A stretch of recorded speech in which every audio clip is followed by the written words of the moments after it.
Negara Persekutuan Amerika Syarikat, di mana persekutuan itu merupakan gabungan beberapa buah negeri ataupun wilayah yang dahulunya bebas tetapi kemudiannya menjadi negara yang bersekutu di bawah satu perlembagaan pusat yang mengetuai kerajaan yang dipanggil kerajaan pusat.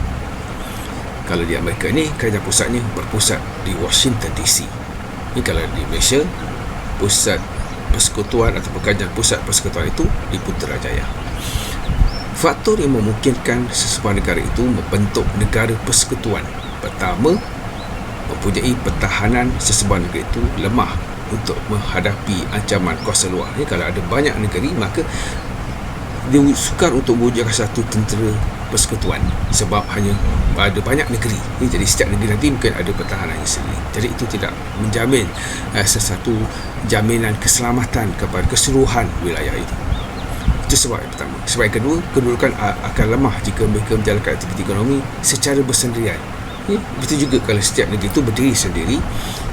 Kalau di Amerika ada 50 negeri, ada 50 negara, maka sukar. Dari segi ekonomi itu, ada negeri mungkin kaya, ada mungkin negeri yang sederhana ataupun miskin. Jadi dari segi ekonomi itu juga tidak kuat berbanding dengan satu persekutuan.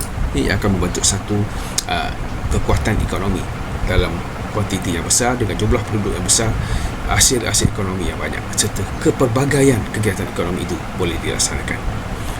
Jadi persekutuan ini adalah pada awalnya adalah berbentuk satu persekutuan yang dipersetujui oleh semua negeri atau wilayah di bawahnya pada awalnya secara sukarela, dan akhirnya persekutuan ini semakin kuat, semakin kukuh dengan perubahan dari segi perlembagaan dan sebagainya. Dan itulah yang menjadikan Amerika sebuah negara persekutuan yang ada seperti hari ini.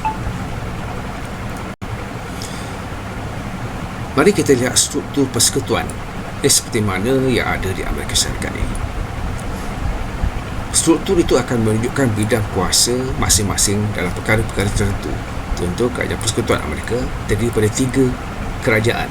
Pertama, kerajaan pusat, itu yang berpusat di Washington DC, dan di bawahnya adalah kerajaan-kerajaan negeri yang bergabung secara bersekutu dengan persekutuan Amerika Syarikat ini dengan negeri-negeri yang berada di bawah kerajaan pusat ini. Itu dipanggil kuasa kerajaan negeri. Dan dalam setiap negeri itu ada kerajaan tempatan ataupun PBT, Majlis Perbandaran, yang akan menguruskan pentadbiran di peringkat daerah ataupun bandar. Jadi ketiga-tiga struktur ini bergabung ke dalam sebuah persekutuan. Dengan sendirinya, wilayah-wilayah berkenaan menyerahkan kedaulatan wilayah dan ketaatan rakyat tertumpu kepada kerajaan persekutuan.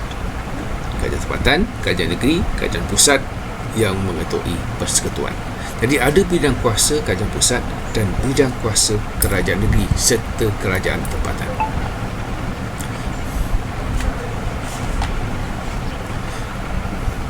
Dan juga terdapat kalau dari segi perlembagaan kita lihat persekutuan ini di peringkat pusat negeri dan PBT ini ada perkara-perkara tertentu yang dilindungi dan dijamin oleh persekutuan, oleh perlembagaan persekutuan. Jadi ada itu yang dipanggil bidang kuasa kerajaan pusat, bidang kuasa kerajaan negeri dan bidang kuasa kerajaan tempatan dalam mengurus pemerintahan dan pentadbiran di setiap peringkat politik itu, di peringkat pusat, di peringkat wilayah dan juga di peringkat daerah mungkin dan sebagainya. Jadi ini adalah satu bentuk persekutuan yang menggabung, yang mengagihkan kuasa antara pusat, negeri dan juga tempatan.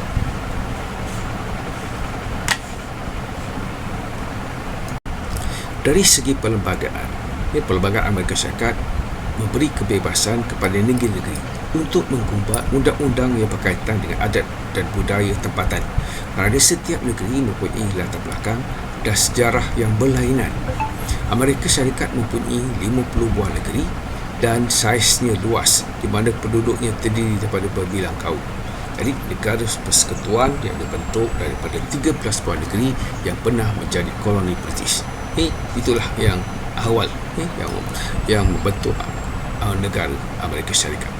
Jadi dalam artikel persekutuan yang digubal selepas Amerika Syarikat bebas daripada kerajaan British, namun artikel yang dianggap sebagai piagam kerajaan pertama di Amerika telah mewujudkan sebuah kerajaan yang lemah. Jadi Mereka perlu mengubah semula perlembagaan Amerika untuk mengukuhkan kedudukan persekutuan, iaitu kerajaan pusat sebagai ketua yang mengetuai kerajaan persekutuan ini. Jadi kerajaan pusat telah diberi kuasa yang banyak untuk mengurus tadbir keseluruhan wilayah Amerika Syarikat.